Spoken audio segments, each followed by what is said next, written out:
اعوذ باللہ من الشیطان الرجیم بسم اللہ الرحمن الرحیم اللہم صلی علی محمد وعلی آل محمد۔ السلام علیکم ورحمۃ اللہ وبرکاتہ۔ امید ہے آپ لوگ سب خیریت سے ہوں گے۔ اللہ پاک کو خوش اور آباد رکھے۔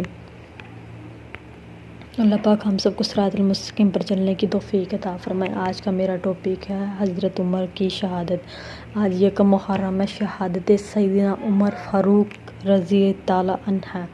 عمر، تمہارے اور فتنوں کے درمیان ایک سختی سے بند کیا ہوا دروازہ، جب تک یہ تمہارے درمیان زندہ ہے فتنہ تمہارے اندر داخل نہیں ہو سکے گا۔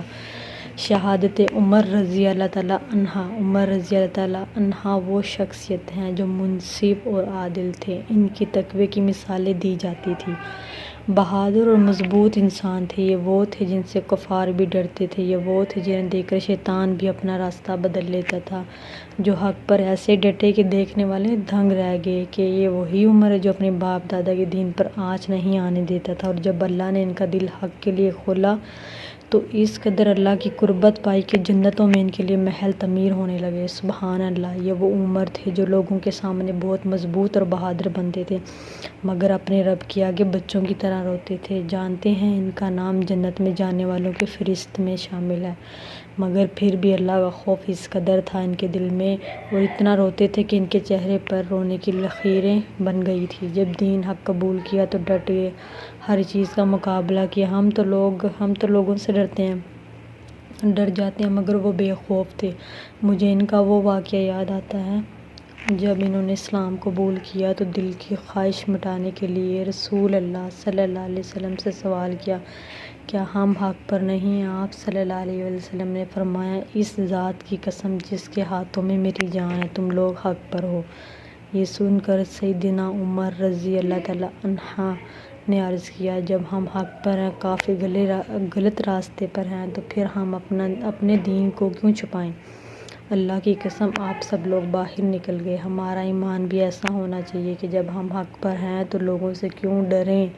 حق تو یہ ہے کہ رب سے ڈرا جائے۔ اور کتنی خوبصورت دوستی تھی آپ صلی اللہ علیہ وآلہ وسلم، ابو بکر اور عمر کی کہ اکٹھے ہی زندگی گزاری، اور دونوں ہی نبی صلی اللہ علیہ وآلہ وسلم کے پہلو میں مدفون ہوئے۔ وہ اپنے دور کی بہترین خلیفہ تھے۔ انہیں تو اس بات کا بھی خوف تھا کہ اگر دریائے فرات پر ایک بکری کا بچہ بھی بھوکا مر گیا تو اس کا بھی ان سے حساب ہوگا۔ بیت المال کی بہترین طریقے سے حفاظت کی، اور اس میں ایک رائی بھی اپنے لیے استعمال نہیں کی۔ دیانتداری سے ہر کام کیا کرتے تھے۔ یہ وہ دروازے تھے جن کے ٹوٹنے سے فتنوں کی یوں بھرمار ہوئی کہ آج تک فتنہ چلا ہی آ رہا ہے۔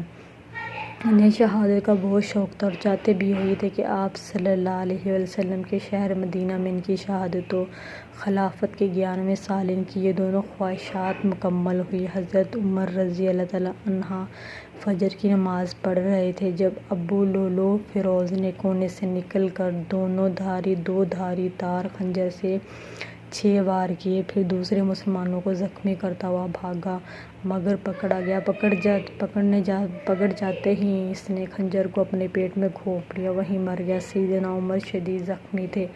ایسے میں انہوں نے عبداللہ بن عباس رضی اللہ تعالیٰ عنہ سے روایت کیا، مجھے کس نے مارا ہے؟ انہوں نے بتایا کہ مغیرہ بن شعبہ رضی اللہ تعالیٰ عنہ کے غلام ابو لؤلؤ فیروز نے۔ یہ سن کر فرمایا، اللہ کا شکر ہے کہ میری موت کسی ایسے شخص کے ہاتھ سے نہیں ہوئی جو اسلام کا دعویٰ کرتا ہے۔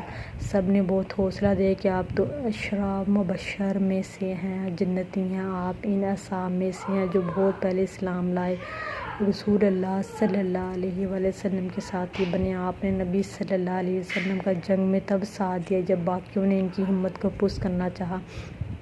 آپ صلی اللہ علیہ وسلم اس دنیا سے تب گئے جب وہ آپ سے راضی تھے، اور جب آپ خلیفہ بنائے گئے تو آپ نے انصاف سے کام لیا، اور اب آپ شہادت کے رتبے کو پہنچنے والے ہیں۔ بخاری کی روایت میں آتا ہے کہ یہ سن کر سیدنا عمر رضی اللہ تعالیٰ عنہ فرمانے لگے، یقیناً جو بات آپ نے میرے اور آپ رسول اللہ صلی اللہ علیہ وسلم کے صحابی ہونے اور ان کے مجھ سے راضی ہونے کے بارے میں کہی ہے، وہ بے شک اللہ کی نعمت ہے جو مجھ پر نازل ہوئی، اور جہاں تک آپ کو میری پریشانی نظر آتی ہے وہ اس لیے ہے کہ میں اور آپ کے ساتھیوں کی فکر میں ہوں۔ خدا کی قسم اگر میرے پاس زمین جتنا سونا ہوتا تو میں اسے دیکھنے سے پہلے ہی عذاب الہی کے ڈر سے فدیہ میں استعمال کرتا۔ جنت کی خوشخبری مل جانے کے بعد بھی وہ اللہ کے عذاب سے بہت ڈرتے تھے، یہاں تک کہ عثمان رضی اللہ تعالیٰ عنہ کی زندگی کے آخری لمحات کے بارے میں بتاتے ہیں، جیسے کہ وہ کہتے ہیں کہ میں تمام لوگوں میں سے آخری شخص تھا جس نے عمر رضی اللہ تعالیٰ عنہ کو ان کی شہادت کے قریب لمحات میں دیکھا۔ میں ان کو دیکھنے کے لیے ان کے گھر کے اندر داخل ہوا تو ان کا سر اپنے بیٹے عبداللہ بن عمر رضی اللہ تعالیٰ عنہ کی گود میں پڑا ہوا تھا۔ عمر رضی اللہ تعالیٰ عنہ نے ان سے فرمایا کہ میرا گال زمین پر رکھ دو۔ عبداللہ نے کہا، کیا میری ران اور زمین میں کوئی فرق ہے؟ پھر عبداللہ رضی اللہ تعالیٰ عنہ نے دوسری یا تیسری بار دوبارہ کہا، میرا گال زمین پر رکھ دو، تم اپنی ماں سے محروم ہو جاؤ۔ عمر رضی اللہ تعالیٰ عنہ کا یہ کہنا تھا۔ عبداللہ نے ان کا گال زمین پر رکھ دیا اور میں نے اسے کہتے ہوئے سنا کہ ہائے افسوس مجھ پر، افسوس میری ماں پر، اگر اللہ نے مجھے معاف نہ کیا، اور ساتھ میں ان کی روح نکل گئی۔ آپ نے 1 محرم 24 ہجری کو 63 سال کی عمر میں وفات پائی۔ آپ کو شہادت کا رتبہ ملا۔ یوں ہمارے پیارے خلیفہ دوئم عمر رضی اللہ تعالیٰ عنہ ہم سے ہمیشہ کے لیے جدا ہو گئے اور اللہ ان سے راضی ہوں۔ اللہ تعالیٰ ہم سب کو ہدایت صراط المستقیم پہ چلنے کی توفیق عطا فرمائے۔ اللہ سے ہر وقت ہر ٹائم اللہ سے ہم ڈرتے رہیں، لوگوں سے نہیں، اللہ سے ڈرنا چاہیے۔ اگر آپ کو میری بات یہ پسند آئی تو پلیز کمنٹ اور میری ویڈیو کو لائک کیجیے گا۔ اگر چینل پر نیو ہے تو سبسکرائب کیجیے گا اور میری ویڈیو کو زیادہ سے زیادہ شیئر کیجیے گا۔ اچھی باتوں کو شیئر کرنا صدقہ جاریہ۔ فی امان اللہ، اپنا خیال رکھیے گا، دعاؤں میں یاد رکھیے گا۔ خدا حافظ۔